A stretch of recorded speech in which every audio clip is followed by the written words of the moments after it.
अस्सलाम वालेकुम नाजरीन, मैं हूं मियां अकील अफजल और आप देख रहे हैं मेरा यूट्यूब चैनल। नाजरीन, आज के इस व्लॉग के अंदर हम बात करेंगे इस्लामाबाद हाई कोर्ट के 6 जजेस के ख़त के ऊपर सुप्रीम कोर्ट ऑफ पाकिस्तान में एक इंतहाई अहम समाअत हुई है।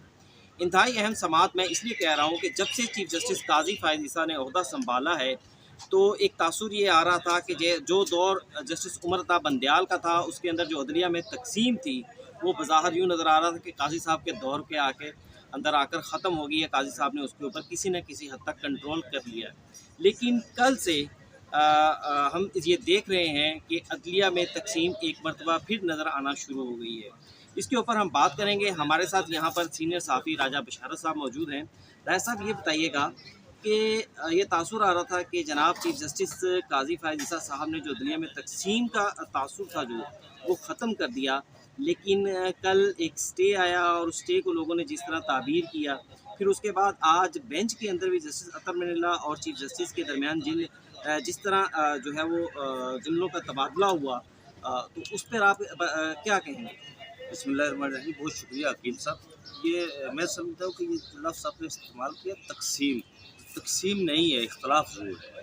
क्योंकि वो कोई भी मुद्दा हो ना तो उसके बीच जब भी 10, 12, 14, 15 लोग बैठते हैं तो उनके दरमियान इख्तलाफ होता है, तकसीम नहीं होती। ये तो हमारी सुप्रीम कोर्ट के मज़र जो ऑनरेबल जजेस हैं इनके दरमियान इख्तलाफ ज़रूर है और शदीद इख्तलाफ है इनके दरमियान बीच में। कल पहले हम बात करें जो कल का जो फैसला दिया मंसूर अली शाह साहब। जस्टिस मंसूर अली शाह की सज़ाई में जो 3 दफ़े पेश था, मैं समझता हूँ कि मियाँ साहब इस पर कोई भी बेंच बैठता है ना, जो मंसूर शाह साहब ना बैठते, कोई भी बैठता वो उसने यही फैसला लेना था। इसलिए कि जो पाकिस्तान तहरीक इंसाफ या सुन्नी इत्तेहाद कौंसिल के जो वकील थे उन्होंने अबूरी रिलीफ की पटिशन दायर की थी, दरख्वास्त अपील के साथ। उन्होंने कहा था कि उस वक्त तक टिल देन फर्दर आर्डर, मतलब जब तक आप फैसला नहीं कर सकते उस वक्त तक इसको सस्पेंशन का आर्डर दिया जाए, मतलब कीजिए। उसी जो रात को हुक्मनामा आया जब, तो वो आपने ज़रूर पढ़ा होगा। जस्टिस मंसूर शाह और जस्टिस अतर मनिल्ला, इनका अगर थोड़ा सा आप पीछे देखिए इनका ट्रैक रिकॉर्ड, तो मेजर ताहिर सादक केस का जो लेवल प्लेइंग फील्ड या इलेक्शन नहीं उन्हें लड़ने दिया जा रहा था, तो उसमें उन्होंने फैसला लिखा था जस्टिस मंसूर शाह ने। ये हमेशा फिर वे फारवर्ड की बात करते हैं। कुछ चीज़ें ऐसी होती हैं कि जैसे कल भी उन्होंने कहा कि यहाँ पर हम मैंडेट की बात कर रहे हैं।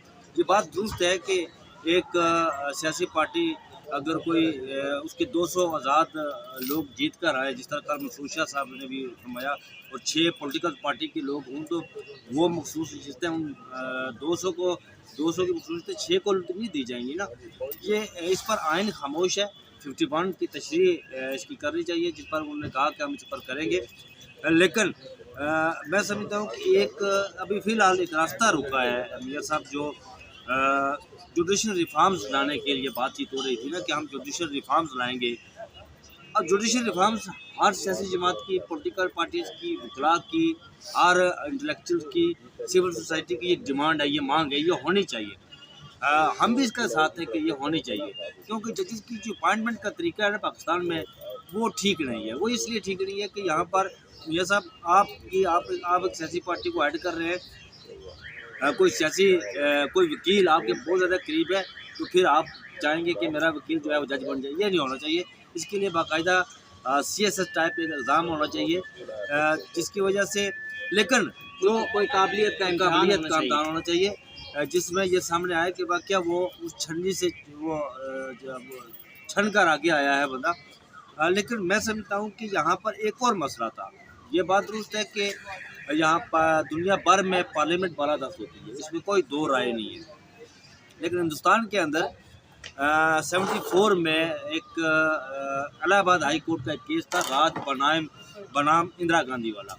उसमें इंदिरा गांधी ने ऐसी अमेंडमेंट की थी, वो उस वक्त बड़ी ताकतवर प्राइम मिनिस्टर थी हिंदुस्तान की, बहुत ताकतवर, जो आपके बुनियादी इंसानी हकूक़ के साथ कन्फ्लिक्ट कर रहे थे। वो केस सुप्रीम कोर्ट में गया तो सुप्रीम कोर्ट ने उसको उठाकर बाहर फेंक दिया था। यहाँ पर जो मौजूदा सेटअप है ना, इसकी बदनीति थी। अगर रिफॉर्म्स की बात कर रहे हैं तो ये कौन सा रिफॉर्म्स है, ये कौन सी असलाहत है कि आप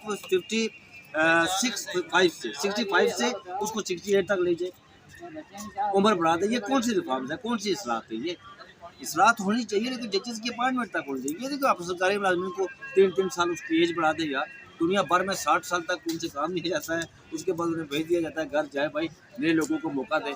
यहाँ पर तो ये ठीक है ना, ये काम करने के लिए आपका याद नहीं करते यार नहीं, तो आप पार्लियामेंट को मौका देते देखें, ये बिल किसी ने भी नहीं देखा, ये क्या कार्रवाई है सारी की सारी। आज इस पर जनाब नहीं- ऐसा ये बिल नहीं, किसी ने भी नहीं आपने- देखा, राय साहब ना आपने देखा ना मैंने देखा, ठीक है ना। तो आप पार्लियामेंट को बिल लाने देते, मंजूर करने देते, या पार्लियामेंट उसके बाद उस कोर्ट में, सुप्रीम कोर्ट में चैलेंज हो जाता। अगर वो देखते कि ये ठीक नहीं हुआ तो सुप्रीम कोर्ट उसके ऊपर नहीं, फैसला नहीं, कर मियां साहब देती। बिल को लाने से रोकने की क्या वजह है? नहीं मियाँ साहब ऐसा नहीं होता, पार्लियामेंट उसको कर देती, मंजूर कर देती, सुप्रीम कोर्ट में चैलेंज करती, तो सुप्रीम कोर्ट उसको कैसे देखता। यहाँ पर हमारे मौजूद जजेस बैठे हुए हैं, पार्लियामेंट की बालादस्ती सुप्रीम की कोर्ट ने कोई पहली दफा नहीं तरह बालादस्ती की बात नहीं, बालादस्ती की बात करते हैं हमारे मौजूद जजेस यहाँ बैठे हुए हैं। वो कहते हैं पार्लियामेंट स्पीरियर ये होना भी चाहिए, लेकिन आज इस तरह आजम जदीद तारण ने फैसला पास किया, उन्होंने कहा ये असूली हमने फैसला कर लिया, असूली फैसला कि हम सरकारी मुलाजमीन की जो एज लिमिट है ना वो 3 साल बढ़ाने जा रहे हैं। अब वो ग्रेड 1 से लेकर ग्रेड 22 तक जो है ना वो सब की वो 3 साल बढ़ाने जा रहे हैं।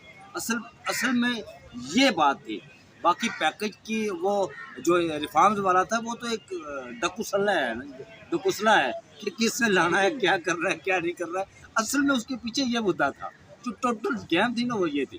पर ये है कि फिलहाल जो मैं समझता हूँ कि 2/3 अक्सरियत से जो मेजॉरिटी पार्लियामेंट के पास थी, हुकूमत के पास, हुकूमत पार्लियामेंट यार हुकूमत करे आप, हुकूमत के पास थी, वो फिलहाल रुक गई है। जब इस पर लार्जेस्ट बेंच बैठेगा, 51 की तशरीह होगी, तो उसके बाद मेरी अंडरस्टैंडिंग ये है, आप भी अदालतें कवर करते हैं, मैं भी अदालतें कवर करता हूँ, मेरी अंडरस्टैंडिंग ये है कि वकील साहब ये जो मखसूस नशिस्तें हैं ये किसी और सियासी ये माल गनीमत के तौर पर नहीं बढ़नी चाहिए। मेरी अंडरस्टैंडिंग ये है जो जिसका हक है उसको देना चाहिए। सुन्नी इत्तेहाद कौंसिल को आपने पार्लिमानी पार्टी डिक्लेयर किया है इलेक्शन कमीशन ने, और उनका एक MNA भी असम्बली में मौजूद है, प्रोविंशियल असम्बली में उनके MPA मौजूद है, ये उनका हक बनता है, उनको देना चाहिए। लेकिन ऐसा लोगों का एतराज़ सिर्फ ये है, अब हम कल के उसके ऊपर केस के ऊपर चले गए हैं कि जनाब देखें सुप्रीम कोर्ट के पास सामने 2 इश्यूज़ थे। नंबर 1 इशू ये था कि ये मखसूस नशिस्तें जो है वो PTI को मिलनी चाहिए, PTI कह लें या सुन्नी इत्तेहाद कह लें, इनको मिलनी चाहिए या नहीं मिलनी चाहिए। अगर सुप्रीम कोर्ट अपने मुकदमे के अंदर थ्रू प्रॉपर चैनल सुन कर ये फैसला देती है कि ये सीटें PTI को मिलनी चाहिए थी मखसूस नशिस्तें, तो जो सीटें दूसरी तरफ गई हैं वो जाने का इशू ख़त्म हो जाता है अगर सुप्रीम कोर्ट फैसला कर देती।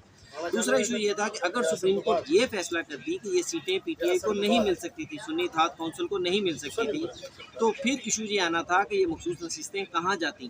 फिर वहाँ सुप्रीम कोर्ट अपने फैसले में कह देती, लेकिन कल सुप्रीम कोर्ट ने पहला क्वेश्चन डिसाइड ही नहीं किया, दूसरे क्वेश्चन के ऊपर चली गई, जो कि बाद में क्वेश्चन अराइज होना था आफ्टर डिसीजन ऑफ दी कि ये सीटें किसकी हैं, उसके बाद ये क्वेश्चन डिसाइड होना था कि ये सीटें उनको मिल सकती हैं नहीं मिल सकती।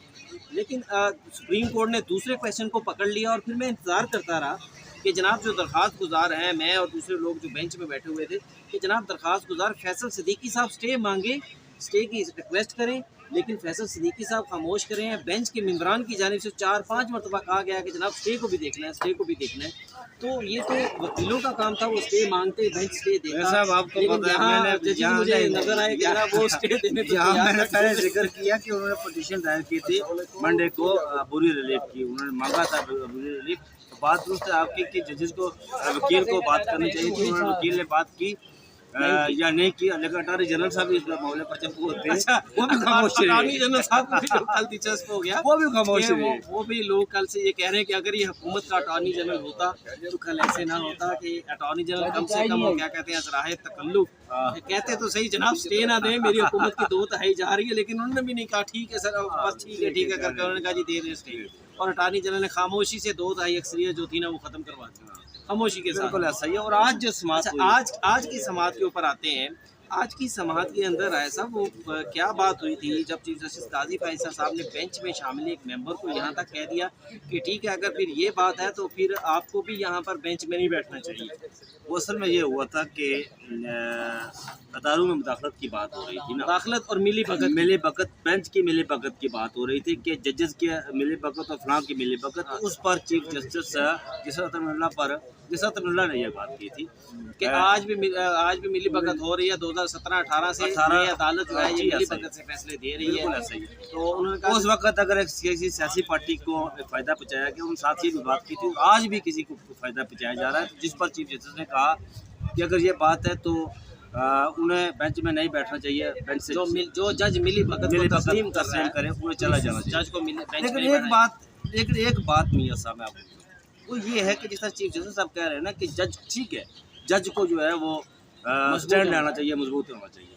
मुझे ये बताएं कि सुप्रीम कोर्ट का जज अगर अपने जजेस का साथ नहीं दे रहा है, तो यार एक डिस्ट्रिक्ट जज या लोअर कोर्ट का जज जिससे कत्ल के फैसले करने हैं, उसे दूसरे और फैसले करने होते हैं, वो सुप्रीम कोर्ट का जज खड़ा नहीं हो सकता, तो वो कैसे खड़ा होगा? मुझे ये बताएं, क्वेश्चन मार्क है ना ये, वो किस तरह खड़ा होगा? देखिए कैसे खड़ा होगा? मेरी बात सुने, आपकी लड़ाई है, आपकी लड़ाई हो रही है, किसी फर्ज करें हाई कोर्ट के जजेस की लड़ाई है ना भाई, हाई कोर्ट के जजेस खड़े हों, आपकी लड़ाई हो और आप कहें कि मैं तो खड़ा नहीं होऊंगा, मेरे लिए जनाब वकील खड़ा हो जाए, दूसरा बंदा इब्रार खड़ा हो जाए, कोई और खड़ा हो जाए, भाई आप खड़े हो जाए।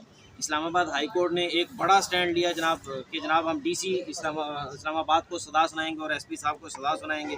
फिर आप में के अंदर इतनी तड़बी नहीं हुई उसमें कि सकम आप- मौजूद कि था, आप सकम उसको सदा सुनाएं और उसको 5 दिन के लिए जेल भेजें, ताकि एक एग्जीक्यूटिव को एक मैसेज जाए। आप तो डीसी को सजा सुनाकर फौरी तौर पे उसके ऊपर कानूनी पेचीदगी में आगे के जनाब अब इसको सस्पेंड कर दें और इसको गिरफ्तार न किया जाए, इसको 1 महीना अपील का टाइम दे दें। आप तो उसको डीसी को सजा नहीं सुना सके, वो डीसी आज तक इस्लामाबाद में अपनी लाइफ एंजॉय कर रहा है, अपनी आज ओहदे उसको को enjoy केस कर लगा रहा हुआ है। है। तो ठीक है ना, तो आप फिर बात करते हैं कि जनाब आप पूरी एस्टेब्लिशमेंट पूरी की पूरी फौज को सजा देने की बात करते नहीं, हैं। मैं बात करता हूँ Practically आप देखिए कि ये बात दुरुस्त है practically मियां साहब, क्या मैं आपकी इस बात से इत्तेफाक करता हूँ, लेकिन जिस तरह जजेस ने सियासी मुदाखलत तो होती है ना जी, ये तो अज़रमन शम्स है और सिक्का बंद, ये बात स्टैब्लिश हो चुकी है कि तमाम हाई कोर्ट के जो पाकिस्तान की 5 हाई कोर्ट है, उन्होंने जो तजावीज़ भेजी है, किसी एक ने भी ये नहीं कहा कि सियासी मुदाखलत नहीं हो रही है। सियासी मुदाखलत हर दौर में हुई है, वो 47 से लेकर ना आज तक। मुझे ये बताएं कि मंदोखेल साहब की आज ऑब्जर्वेशन जी। थी, उन्होंने कहा जी सियासी मुदाखलत होती है, कभी एक के लिए होती है, कभी दूसरे के लिए मैं यही होती है, बात कर हमें रहा हूं ना। उसको भी देखना है कि इसको भी मुझे रोकना ये है। बताएं जी, मुझे ये बताएं कि जस्टिस जो चीफ जस्टिस मनीर था, जिसे फैसला मौलवी तमीजुद्दीन केस के खिलाफ दिया था, वो कौन था? वो सियासी मुदाखलत थी ना, वो मर गया बेचारा, ठीक है। उसके बाद भुट्टो का जो फैसला दिया था, जो पाकिस्तान में ये बड़े बड़े आम फैसले यही हुए ना, भुट्टो का जो फैसला हुआ था वो भी मुदाखलत थी। उस वक्त जिस तरह आज काजी साहब कह रहे हैं कि मेरे दौर में मुदाखलत हुई ही नहीं, उस वक्त कौन मियां साहब, उस वक्त के जजेस भी यही कहते थे, जब भुट्टो को सजाए मौत दी गई तो वो जजेस यही कहते थे कि हमारे दौर में मुदाखलत हो ही नहीं रही। लेकिन बाद में उन्होंने, हिस्ट्री ने ये साबित किया, उन्होंने अपनी किताबें लिखी। यार जस्टिस नसीम हसन शाह की किताब पढ़ ले आप, उन्होंने किताब लिखी है मुदाखलत हुई है। ये जस्टिस अतनुल्लाह के वालिद जस्टिस सफदर मरूफ उस बेंच का हिस्सा थे, उन्होंने मुखालफत की थी भुट्टो की। देखिए मुदाखलत के हवाले से मैंने नहीं सुना कि कोई भी जज जो है वो कह रहा है वो मुदाखलत सही है। मुदाखलत सब तस्लीम कर रहे हैं। अब सिर्फ बात ये है इसका मैकेनिज्म होना चाहिए ना, ये होना चाहिए। और जिस तरह आज मैं समझता हूँ justice Mansoor difference of opinion क्या है कि चीफ जस्टिस साहब और मंसूर अली शाह साहब जो है वो चाह रहे हैं कि जनाब हम आगे चले, आगे तरीका करते हैं। और जस्टिस मंसूर शाह ने आज बादर मिल्ला साहब कह रहे हैं कि नहीं, पुराने को सदा सुनाएं। हाँ, जस्टिस मंसूर शाह ने भी, मैं ये समझता हूँ कि जो जस्टिस मंसूर शाह जिस को लेकर चल रहे हैं ना, उन्होंने वही है, ठीक है, कि आगे चले, आगे के लिए मैकेनिज्म बनाए ताकि आइंदा के लिए जो इन्वॉल्वमेंट है ना वो हमेशा के लिए बंद हो जाए। लेकिन यहाँ पर एक सवाल उठता है, मैं थोड़ा सा इस बात से कि मियां साहब चीफ जस्टिस साहब कह रहे हैं, यार एक मुझे आज तक समझ नहीं आई कि अगर आज आपके मुल्क का कोई चीफ ऑफ आर्मी स्टाफ है, कोई भी हो, अगर कोई दुश्मन मुल्क आप पर हमला कर दे, तो कल अल्लाह न करे 2 या 3 दिन के बाद वो बंदा रिटायर हो जाए, तो क्या कहे कि यार मेरे आने वाला कहे कि मेरे दौर में मुदाखलत नहीं हुई थी, मैं इसका दिफा नहीं करूँगा। ये बात जो है ना, ये कोई हजम होने वाली बात नहीं है। चीफ जस्टिस साहब ने क्या किया अभी तक, मुझे कोई ये बताया कि उन्होंने क्या किया। चीफ जस्टिस उमर अता बंदयाल के दौर में वो इस्लामाबाद हाई कोर्ट के जजेस मिले उन्हें, और इन्हें भी साथ बताया गया कि ये काम हो रहा है। 6-7 माह हो गए इन्हें चीफ जस्टिस बने हुए, उसके बावजूद ये खामोश रहे। ये खत अगर ना आता तो ये तब भी खामोशी थी, पता ही नहीं चल रहा था कि क्या हो रहा है क्या नहीं हो रहा। जस्टिस साहब को इस मामले पर स्टैंड लेना चाहिए था, वो अदारा जाती इसका रिस्पॉन्ड करना चाहिए था। आज उन्होंने ये भी कहा जी कि अदारा जाती रिस्पॉन्ड, इंस्टीट्यूशनल रिस्पॉन्ड की बात की उन्होंने। वो ये ज़बानी बातें ना करें, हमें बताएं। अब ये बताएं कि बताना तो आपका काम है ना हुजूर, हमारा काम तो उन्होंने बताना, ये आपका बताना काम है कि आपने क्या करना है, जो इस इन्वॉल्वमेंट को किस तरह रोकना है, इसके लिए मैकेनिज्म क्या बनाना है आपने, ताकि मुस्तकबिल में जज जो है ना, मियाँ साहब मैं आपको बताऊं कि जस्टिस अतर मिनुल्लाह चीफ जस्टिस होते थे इस्लामाबाद हाई कोर्ट के, उस वक्त इमरान खान की हुकूमत होती थी, कंवल शोजब केस लगा हुआ था इस्लामाबाद हाई कोर्ट में, और मैं इस बात का गवाह हूँ, मैं इस्लामाबाद हाई कोर्ट कवर करता था उस वक्त, मैं इस बात का गवाह हूँ कि जितनी तनकीद जस्टिस अतर मिनुल्लाह पर हुई, इतनी तनकीद किसी पर भी नहीं हुई, लेकिन उसके बावजूद तनकीद करने वाले भी उनकी अदालत से रिलीफ लेते रहे। जो कल उनके पर तनकीद कर रहे थे वो आज उनकी तौसीफ कर रहे हैं, और जो कल उनकी तौसीफ कर रहे हैं आज उन पर तनकीद कर रहे हैं। ये हर दौर में होता रहे। उनकी बात से मैं इत्फाक करता हूँ कि जज को तनकीद से नहीं डरना चाहिए। अगर आप अच्छा काम कर रहे हैं ना आइन और कानून के मुताबिक, यार देखिए एक सिंपल सी बात है, बेखौफ होने के लिए बाकिरदार होना बड़ा ज़रूरी है। यार सीधी और साफ बात है, ये कोई मेरी बात नहीं है। जो इंसान बाकिरदार होता है ना वो किसी से डरता नहीं, कोई भी हो जाए यार, ठीक है। जो इंसान, आपको पता है कि जस्टिस इजाज़ हुसैन जब इस्तीफ़ा दिया यहाँ पर, तो क्यूम सिद्दीकी ने मुझे बुलाया 20 लाख में, तो मैंने उस वक्त कहा था कि जस्टिस इजाज़ हुसैन को अगर वो बाकिरदार है ना तो खड़ा होना चाहिए था, उसे नहीं जाना चाहिए था। मुज़ाहिर नकवी के साथ भी जो हुआ, मैं समझता हूँ कि कहीं ना कहीं वो उनके साथ मामलात थे, वो गिल्टी थे, इसलिए वो भाग गए मैदान छोड़कर। जो बाकिरदार होता है ना वो कभी भागता नहीं। शौकत सिद्दीकी भी बाकिरदार, वो कभी भागता नहीं है, वो मुकाबला करता है, ठीक है। ये इस्लामाबाद हाई कोर्ट के जजेस जो है खड़े हुए ना, और इन पर इंस्टीट्यूशनल रिस्पॉन्ड करना चाहिए, ऐसा मैकेनिज्म बनाना चाहिए कि मुस्तकबिल में आपके ये हमेशा के लिए रास्ता बंद हो जाएगा, ठीक है। हज़रत अली का कौल है ना कि कुफर के साथ निज़ाम चल सकता है, ना इंसाफ़ी के साथ नहीं चल सकता। ये बंद होना चाहिए सिलसिला। अच्छा, काजी साहब ने आज एक और बात की, उन्होंने कहा जी फांसी कत्ल के रोकने के लिए 302 बना दी आपने, फांसियाँ दे दी, क्या कत्ल होना रुक गए? उनके जी ये सिर्फ सजाएं देने से या ये तरीकाकार करने से मैं बासद एहतराम काजी साहब के साथ मैं रोज़ उनकी अदालत में कवर करने के लिए जाता हूँ। मैं बासद एहतराम जान के मान पाते हुए मैं उनसे ये पूछने की जिसारत कर सकता हूँ, जिस तरह आज उन्होंने कहा सोशल मीडिया कुछ लोगों के कब्जे में है, ये बात उन्होंने की ना। मुझे ये बताया जी कि अगर इस मुल्क के अंदर कत्ल की सजा ना हो तो यहाँ पर रोज़ाना कत्ल होगा यार, डेरू कत्ल, सारे पूरी इंसानियत जो ताकतवर है ना फिर किसी को छोड़े ही ना। ये कत्ल की सजा है, उसका खौफ है, इसकी वजह से मामले लोग रुक जाते हैं। अगर वो कत्ल की सजा ही ना हो तो यहाँ पर ताकतवर आम आदमी को यार उसका जीना बहाल कर दे, वो तो उसको रहना ही ना दे, वो तो दिन दिहाड़े उसे जनाब गोलियों से भून डाले।